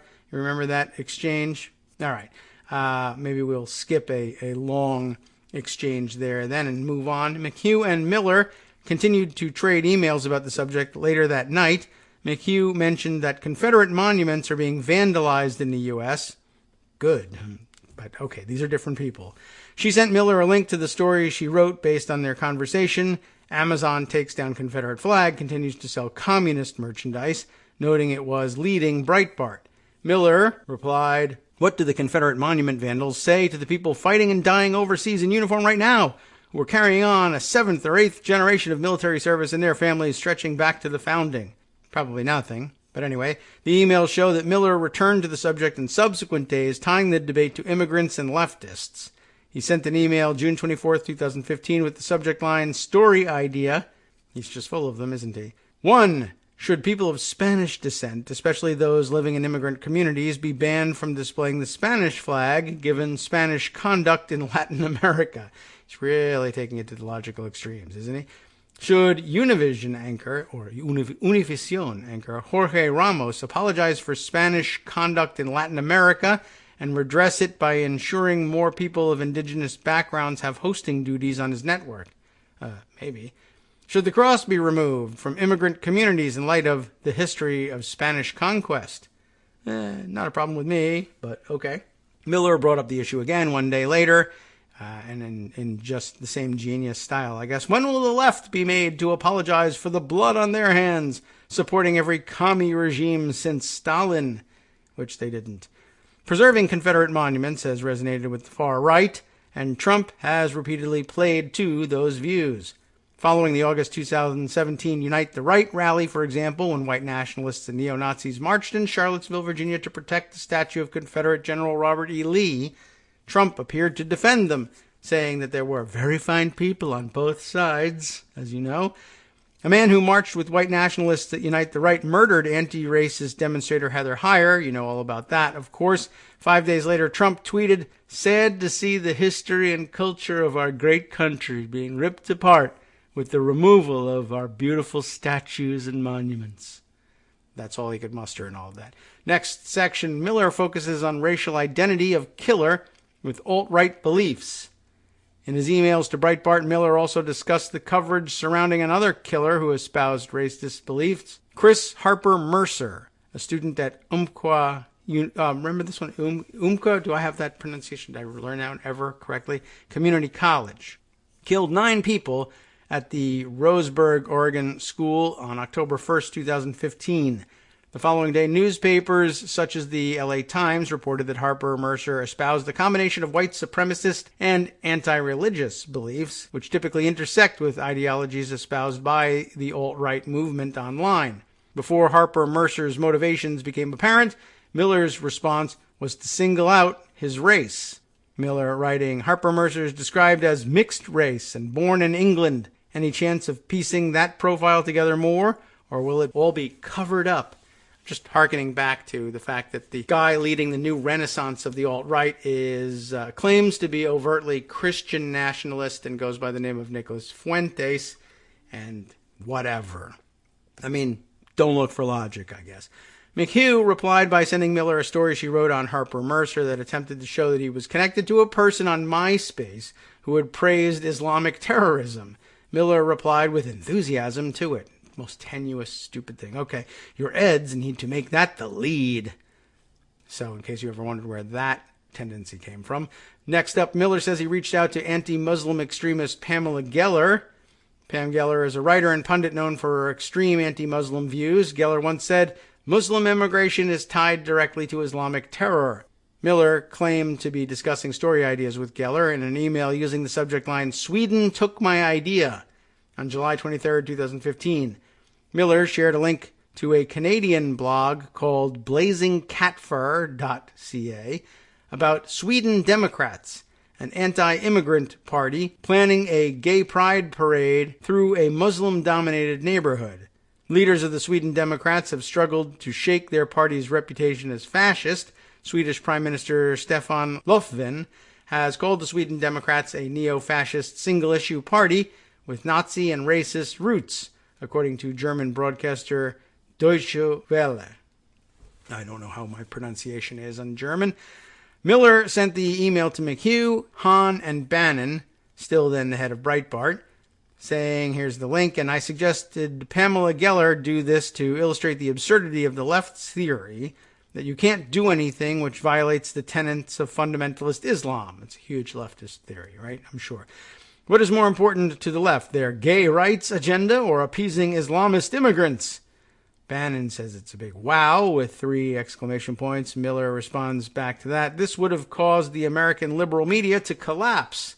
I really tend to doubt that. Hate Watch reached out to Geller twice for comment, got no reply. Miller forwards InfoWars link to aid McHugh's reporting. That's next. Miller forwarded a link from conspiracy website InfoWars on July 21st, 2015. InfoWars is an anti-government website. You know all about it. That promoted a false story suggesting that the Sandy Hook shooting was staged, among much other information. The InfoWars story was syndicated from CNS News, a right-wing website, and Miller sent it with the subject line, "For Your Islam Story." The story highlighted comments by the Reverend Franklin Graham advocating an end to Muslim immigration to the United States. Miller also forwarded multiple links to McHugh on Muslims from Refugee Resettlement Watch, an anti-immigrant far-right website lauded by VDare's Brimelow. And next up, Miller backs immigration policies Hitler once praised, just for fun. Miller refers to President Calvin Coolidge multiple times in emails to Breitbart. Coolidge signed the Immigration Act of 1924, which was based on eugenics and severely limited immigration from certain parts of the world into the United States. White nationalists lionize Coolidge in part for his remarks condemning race mixing. There are racial considerations too grave to be brushed aside for any sentimental reasons, Coolidge wrote in a 1921 magazine article, as quoted on American Renaissance. Biological laws tell us that certain divergent people will not mix or blend. Quality of mind and body suggests that observance of ethnic law is as great a necessity to a nation as immigration law. That's why he's among one of our least understood presidents. That's our way of sweeping him under the rug as a lunatic racist. Oh well. In Mein Kampf, Hitler portrayed the U.S. law as a potential model for the Nazis in Germany. James Q. Whitman, the Ford Foundation professor of comparative and foreign law at Yale Law School, noted this detail in his book, Hitler's American Model, the United States and the Making of Nazi Race Law. Absolutely, Hitler talks about the law in Mein Kampf, Whitman told Hate Watch. He suggests that the U.S. was the only country making the type of progress the Nazis were trying to establish. Gah, tug at your collar there, America. Miller brings up Coolidge on August 4th, 2015 in the context of halting all immigration to America. Garrett Murch, who also was an aide to Sessions, starts the conversation by emailing McHugh, Miller, and 3 other Breitbart employees, including Hahn, to note something he heard on a right-wing talk radio show, just like the president. So he emails, Mark Levin just said, that's who, that there should be no immigration for several years, not just cut the number down from the current 1 million green cards per year for assimilation purposes.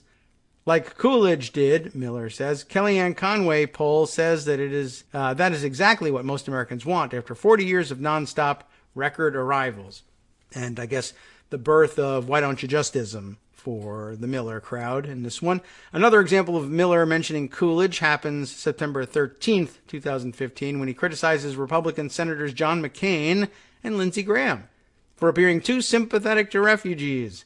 Miller sends an email to McHugh and Hahn with the subject, Tucker asks McCain, Graham, how refugees are good for Americans, with a transcript of a discussion between the two senators and Tucker Carlson of Fox News, saying this is a good chance to expose that ridiculous Statue of Liberty myth. The poem has nothing to do with it. There's a link included here. Indeed, 2 decades after the poem was added, Coolidge shut down immigration, which doesn't prove anything about what the poem was about, but okay. No one said he was violating the Statue of Liberty's purpose. They probably did. Just wasn't preserved for posterity. By the way, have you noticed how Ben Carson and Carly Fiorina are preening Marco Rubio-like daily in front of the media to show them how they are good and decent Republicans, unlike Mr. Trump? Finally, speaking of refugees, did you see the expanded list I emailed of foreign-born terrorists on Friday afternoon? He's a busy guy, running the whole country from his little cubicle in Jeff Sessions' office. McHugh said the email exchange led her to Breitbart post called Lindsey Graham, Pretty Poem says USA must adopt unknown Muslim men from Jihad Syria. That's exactly the conclusion I would draw from her poem. That's exactly right. You guys are so on it. Amazing. McHugh's September 14th, 2015 story treats Arab men as a danger to Americans in the suburbs. Graham's position is almost a threat. Boots on the ground in Syria, or your sleepy suburb gets a diverse surprise. These people are so crazy. Miller cites Coolidge again in the context of Ellis Island on April 28th, 2015, when he sends McHugh a New York Times article that the Immigration Museum there would be adding new galleries. What? God damn it, they're adding new galleries. He's so mad about it. Something tells me there is not a Calvin Coolidge exhibit. Yeah. History probably tells you that. Miller also brings up Coolidge in the context of Immigration Heritage Month on June 2nd, 2015. He sends a link from an MSNBC report about the start of the month. This would seem a good opportunity to remind people about the heritage established by Calvin Coolidge. Great story idea there, Steve. Which covers 4 decades of the 20th century. Miller's comment about 4 decades refers to the time between the passage of the Immigration Act in 1924 and the Immigration and Nationality Act of 1965, or Hart-Celler Act, which abolished racial quota laws for immigration. Miller's vision on immigration equates heritage with a time in which American laws were dictated by discredited race science. Next section, Miller posits conspiracy theories about immigration. Miller helped shape one of McHugh's stories for Breitbart titled Ted Kennedy's Real Legacy, 50 Years of Ruinous Immigration Law. That's it. That's what everyone remembers. The story focused on the legacy of the Hart-Celler Act from the perspective that the removal of racial quota laws harmed the country. Miller flagged the story idea to McHugh with this email. They opened the Ted Kennedy Center today in Boston, another opportunity to visit the 1965 immigration law, which is exactly what everyone wanted to do. What a bunch of weirdos. After McHugh's story was published, Miller emailed her, "The Eds should make your piece the overnight lead." He went on to suggest that the reason no other publication covered the anniversary of the law the same way Breitbart did was because elites wanted to keep the country in the dark about immigration. White nationalists typically argue that whites are being replaced in the United States because outside forces seek to do them harm. Another Miller email here. Just let this sink in. Kennedy was honored today, 50 years after pushing through this law, and you're the only writer in the country who published a piece even mentioning the law and what it did. McHugh answers, that is very disturbing. Miller can't just leave it at that, of course, and says, elites can't allow people to see that their condition is not the product of events beyond their control, but the product of policy that is foisted onto them. McHugh answers again, right, immigration is something that we can only vote to have more of. Immigration reform is a moral imperative, but it's impossible, evil, racist to reverse immigration. And you don't think that the government can deport 11 million anyway, do you? Miller finally answering, "They want people to feel helpless, retreat into their enclaves, and detach. Our job is to show people they can still control their destiny. Knowledge is the first step. By the way, Bannon was praising your work on this to me again." In his emails, Miller used slang and rhetoric about immigration that would be familiar to people who read white nationalists discussing the Great Replacement conspiracy theory.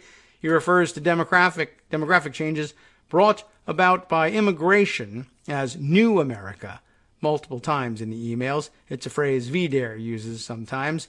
Here are examples of Miller using similar language in emails to Breitbart over nearly a week. In July 2015, "They ruined the city of L.A.," he says, referring to his hometown. "New Charlotte," pointing to an article about employers in Charlotte, North Carolina, hiring more bilingual staff. What a wreck, huh? "New English," about then-current GOP presidential candidate Jeb Bush speaking Spanish on the campaign trail. And "More lies about New America," linking to a Wall Street Journal opinion piece that lays out the degree to which immigrants are less likely than native-born Americans to commit crimes. More lies. Miller also discussed diversity in apparently mocking tones as America's national religion on November 23rd, 2015. He cited a story about a possible lawsuit from the family of Ahmed Mohammed, the 14-year-old Muslim boy who was arrested after bringing a reconstructed digital clock to his Irving, Texas high school in 2015. You remember that one? "Like the mystics of old," he said, "the one sure way to get rich in modern America is to offer yourself up as a virtue signal to those seeking to prove themselves members in good standing of the national religion, diversity." He's just such a cloying, pseudo-intellectual weirdo. It's just driving me crazy reading this. There's a little bit more, though. Exploring Miller's reported ties to white nationalist figures comes next. Hate Watch re-examined Miller's reported relationships with prominent figures from the white nationalist movement in light of information uncovered during its investigation into his emails to Breitbart. Before entering into politics, Miller was in contact with Brimelow, the VDARE founder, and Richard Spencer, who went on to become arguably the most notorious white nationalist in America and get punched for it. Spencer helped build the alt-right movement and was a central figure in the deadly Unite the Right rally in Charlottesville. Miller knew and interacted with these men while studying at Duke University as an undergraduate, according to a first-hand account and email evidence. The interactions with Brimelow occurred about 8 years after he founded the white nationalist VDARE. Miller and Spencer, while serving together as members of Duke's Conservative Union, a politics-focused club for students, arranged for Brimelow to debate journalist and University of Oregon professor Peter Laufer in May 2007 on Mexican immigration to the United States. Laufer told Hate Watch he ate dinner at a local restaurant with Brimelow, Miller, and Spencer when he visited Duke. He described the atmosphere between him and the men as collegial, despite their ideological differences. Laufer also called the interactions gross, given the others' outspoken anti-immigrant beliefs. The meetup was also confirmed through an email Spencer sent to Laufer that the journalist Michael Brown first obtained in 2017 for the nonprofit blog Electronic Intifada. Brown forwarded that email to Hate Watch in August. It lays out logistical details of the event and mentions Miller by name, just as Brown reported in 2017. Hate Watch reached out twice to Brimelow to ask about Laufer's account of the events, but didn't get any reply. Hate Watch also contacted Spencer, who replied by email that he does not correspond with the Southern Poverty Law Center. Spencer has acknowledged his relationship with Miller before in Mother Jones. "It's funny no one's picked up on the Stephen Miller connection," he told the magazine in October 2016. "I knew him very well when I was at Duke, but I am kind of glad no one's talked about this because I don't want to harm Trump." HuffPost reporter Christopher Mathias, who writes about far-right events, told Hate Watch that Spencer made a similar remark to him in October of 2017 when he was covering a speech by the white nationalist leader at the University of Florida. "I don't want to get Miller in trouble," Mathias said Spencer told him when they asked about his relationship with the White House aide. Miller denied having any ties with Spencer to Mother Jones. How do you like that? "I have absolutely no relationship with Mr. Spencer. I completely repudiate his views, and his claims are 100% false," Miller said then. Laufer's account of the events mirror more closely what Spencer has said. "There's absolutely no question that they were working together," Laufer told Hate Watch. "We all perhaps have relationships in our college days that we'd like to forget, But to suggest Spencer and Miller weren't working in concert is to create this event is false. They were intimately involved in the planning of the dinner and the event. This was a partnership, and for Miller to suggest otherwise would be false. Hate Watch asked Laufer if he had any other impressions of the future White House advisor, having met him as a college student. And the article winds up with this. It was evident to me Miller was not interested in a multicultural society, he said. And I guess that's the gentlest way you could possibly put it. All right, well, I'm going to let the Stephen Miller saga rest there. The SPLC series on him is very interesting and very detailed, but I think we're all caught up on the fact that he is, in fact, a white nationalist. I do recommend the rest of the series as far as I have seen it, but I think as far as adding it to the day's program, time instead to switch gears, and I'll try and close things out with Mark Sumner's piece catching us up on some of the more recent news. And there was an awful lot of news that broke Tuesday night into Wednesday and on into Wednesday night that we're going to miss out on. But let me get this one across. Trump sets butts. That's a good one. Trump sets bus toss record as he declares that he didn't ask Giuliani to do anything in Ukraine. Can you believe this one? Donald Trump should be a big fan of public transportation, he begins, because it seems that he has no end of buses at his disposal. Already in the Ukraine scandal, Trump has disowned everyone from his national security team, a bunch of never-Trumpers that he doesn't know, to the ambassador with whom he exchanged dozens of foul-mouthed phone calls. But Trump's latest effort at distancing himself from a member of his own team is a bus toss worthy of Hercules. Because on Tuesday evening, Trump did an interview with former Fox News top screamer Bill O'Reilly. And in that interview, Trump pitched out the single figure that remains between him and absolute knowledge of every single detail of the bevy of crimes in Ukraine. Because on Tuesday, Trump denied Rudy Giuliani. When O'Reilly asked if Trump had sent Giuliani to Ukraine to dig up dirt on Joe Biden, Trump denied it. "No, I didn't direct him," said Trump, "but he's a warrior. He's a warrior." That much might be expected because Trump has joined other Republicans in the paradox of denying that he was pressing Ukraine to look into Biden while loudly proclaiming Biden's corruption at every opportunity. But it was where Trump went from there that really put the wheels directly over Giuliani. When O'Reilly followed up by asking what Rudy Giuliani was doing in Ukraine on your behalf, Trump fell into language that seems all too familiar. "Well, you'll have to ask that to Rudy," said Trump. "But Rudy, I don't know. I don't even know. I know he was going to Ukraine, and I think he canceled a trip. But, Rudy has other clients other than me. I'm one person." Given a third opportunity by O'Reilly, Trump directly denied instructing Giuliani to take any action in Ukraine, saying that Giuliani is a great corruption fighter who felt personally insulted by what had happened during the 2016 campaign. One last time, O'Reilly reminded Trump that Giuliani was your personal lawyer and asked him whether he might have asked Giuliani to do anything or put any heat on them. Again, Trump replied with a flat no. So, according to Trump, he didn't tell Giuliani to take any action in Ukraine, didn't even know why Giuliani was in Ukraine, and never instructed him to do anything to convince Ukrainian officials in any way, which would be great if it didn't completely contradict the testimony of every single official who appeared before the impeachment inquiry, if it didn't contradict everything that Giuliani himself had said for a year, and if it wasn't absolutely at odds with Trump's perfect transcript. Giuliani has made it clear that he was working in Ukraine on Trump's business for over a year, and when he expanded both his public campaign against U.S. Ambassador to Ukraine Yovanovitch and his pressure on Ukrainian officials with a series of media appearances in May, he was proud to wave the Trump banner. Giuliani stated that he wanted Ukraine to pursue inquiries into matters of interest to Trump, including an investigation into Biden's involvement with Burisma. Giuliani was also not shy about explaining the efforts to do exactly that. We're not meddling in an election. We're meddling in an investigation, which we have a right to do. There's nothing illegal about it. Somebody could say it's improper. But there's no reason to take Giuliani's word that he was in Ukraine working for Trump, because there's also Trump's word from his perfect phone call to Ukrainian President Zelensky, in which he said, "Mr. Giuliani is a highly respected man. He was the mayor of New York City, a great mayor, and I would like him to call you. I will ask him to call you, along with the Attorney General. Rudy very much knows what's happening, and he is a very capable guy. If you could speak to him, that would be great. And then he goes on to discuss Ambassador Jovanovic, saying she's going to go through some things, and then concludes saying, I'll have Mr. Giuliani give you a call, and I'm also going to have Attorney General Barr call, and we will get to the bottom of it.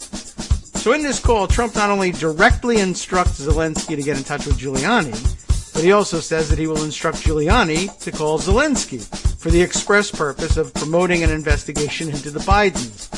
Trump's step towards disowning Giuliani's actions in Ukraine are so patently ridiculous that they may be a good argument to halt the impeachment proceeding and move straight to the 25th Amendment. Well, of course, I'm not getting any action there anytime soon, but I thought that was an important thing to note for the record as we wrap things up for the day. Hope you're having a great Thanksgiving. I'm going to hand things over for the rest of the day to Justice Putnam. I'm not certain whether he's got a new live show to share with you, but always worth staying tuned to find out what From else Daily we may have Kos missed Radio along the way. On netrootsradio.com. You have been listening to the Kagro in the Morning Show with David Waldman. Thanks again for sticking with us. Hope we made your Thanksgiving morning go more smoothly, or whenever you're listening to us. We'll be back. Oh, maybe we'll be back Monday with a live show. We'll see if we can't squeak something out for Friday. But do stay tuned. Of course, have a great weekend. Take your mind off politics for just a little bit. We'll be back at least next Monday.